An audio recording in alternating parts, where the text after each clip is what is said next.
Good evening and greetings from the Golan, Israel. Tonight is the 20th day of the month of Iyar, the 11th day of May. Last night we counted the 35th day of the Omer. Once again, Israel is under fire, and if you want to see prophecy unfolding, you just have to look to the Middle East. Over 500 rockets were fired at Israel in the last 3 days. Israel has responded with airstrikes that took out several heads of the Islamist terrorist organizations in what Prime Minister Netanyahu called the hardest strike in their history. Regular life has been disrupted, with about 300,000 students missing school. Public gatherings have been prohibited, crowds limited to 10 people in an open area and 100 people indoors. Public bomb shelters were opened up in Tel Aviv and Ramat Gan and other areas in the center of the country. Rockets reached as far as Tel Aviv, and the Iron Dome system stood strong, protecting the southern half of the country. Thousands of residents living near the border with Gaza have been evacuated, and they're being taken to hotels, hostels, guest houses, and they're even being taken in by fellow Israelis in safer parts of the country. This is Israel at its finest. We're standing strong with each other against evil. Meanwhile, in their characteristic hit-and-run fashion, Hamas started an Egyptian negotiated ceasefire deal on Wednesday evening. But less than 8 hours later, mortars were already flying across the border from Gaza, targeting Israeli communities. America affirmed Israel's right to defend itself, but personally, I find that to be dehumanizing. Self-defense is a basic human right. Israel should not need anyone's permission to utilize that right to its full extent. 80 years after the Holocaust, Jews are still having to argue for the right to not be killed. That's unacceptable. And that is from our friends and allies. Up until now, Operation Shield and Arrow has targeted only the heads of Hamas and the Palestinian Islamic Jihad and rocket launching infrastructure, including underground launches. But Netanyahu announced the possibility of an expanded operation, with the possibility of an IDF incursion into Gaza to eliminate the sources of rocket fire. On the Israeli side, 8 people have been hospitalized for injuries suffered while running to bomb shelters, but there have been no direct injuries from rockets.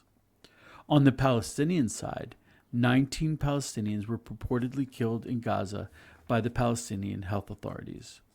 But this is precisely prophetic. The world is screaming that Israel is to blame for the collateral casualties incurred from Israel protecting itself against terrorism. But reports emerged that at least 4 of the casualties among the Palestinians came from shortfalls. These are rockets fired from within Gaza that did not cross the border. They fell inside Gaza, sometimes landing on Palestinian civilians, killing them. As it's written in the book of Joshua, chapter 11, verse 24, it was Hashem's doing to stiffen their hearts, to give battle to Israel in order that they might be proscribed without quarter and wiped out, as Hashem had commanded Moshe. While this sounds horrifying, it is unfortunately characteristic of Palestinian warfare. When Israel was being attacked from Gaza in May of 2021, 4,360 rockets were fired at Israel. The Iron Dome succeeded in intercepting more than 90% of the projectiles, but unfortunately, 13 Israelis were killed. The IDF responded by killing 232 people in Gaza, including 16 children and 36 women. The world vilified Israel, but later it was revealed that 225 out of 232 of these people killed in Gaza were terrorists that were publicly claimed as combatants by their terrorist organizations, and most of them were senior officers. These were confirmed on the websites of the terrorist organizations. But out of those 4,360 rockets, at least 680 fell short, landing inside Gaza. The shortfalls knocked out electricity, and they destroyed a great deal of civilian infrastructure. Several of these shortfalls resulted in Palestinian deaths. In one case, Israel was initially blamed for the death of children, but later reports showed that at least 9 of the Palestinian children who were killed allegedly in IDF airstrikes were actually killed by shortfalls of Hamas rockets. In addition, 16 Palestinians were killed during unsuccessful launches, and even these deaths were blamed on Israel. And of course, we have to take into account that the Islamist terrorist organizations intentionally use civilians, especially women and children, as human shields. Their leaders frequently are accompanied by children in an intentional effort to dissuade Israel from attacking them. There was one notorious case in which a UN school was discovered to have been a storehouse for rockets that were being fired at Israel. Terrorist tunnels go underneath UNRWA schools, UN schools. There was one case in which Israel was blamed for bombing one section of a hospital in Gaza. It was later revealed that that section of the hospital was used as a torture facility for Hamas. Even more inexplicable is that at the end of the 2021 conflict, Hamas targeted a convoy of humanitarian aid that was on its way to Gaza, that they didn't want it to arrive. Hamas makes political cash by capitalizing on the suffering of its own people.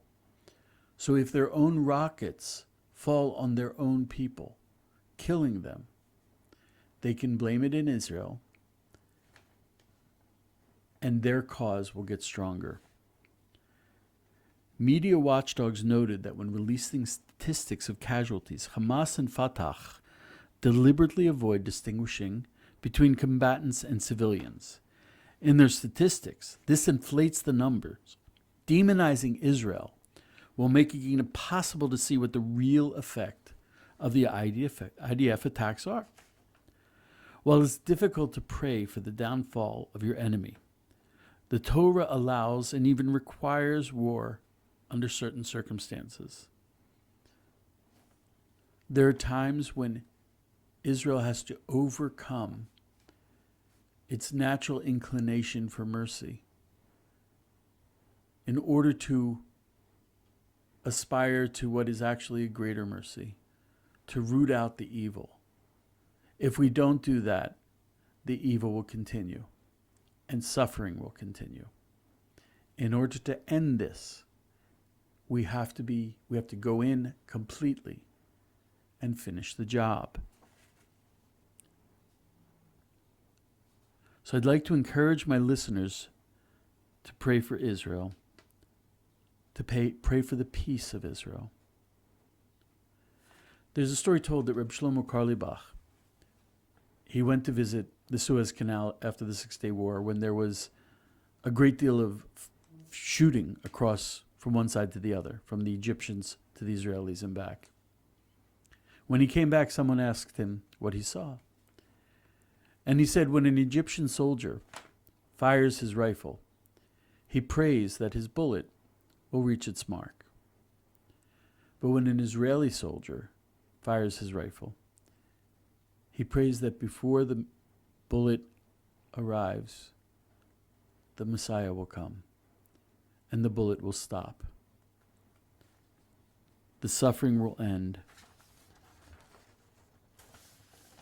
and we'll all live in peace, serving the God of Israel in the house of prayer for all nations. That's what I'd like to bless you with from the land of Israel. I'd like to bless you that we will all see a time when these bullets will become unnecessary, when swords will be beaten into plowshares. A nation will not fight against nation. Be blessed. Thank you so much.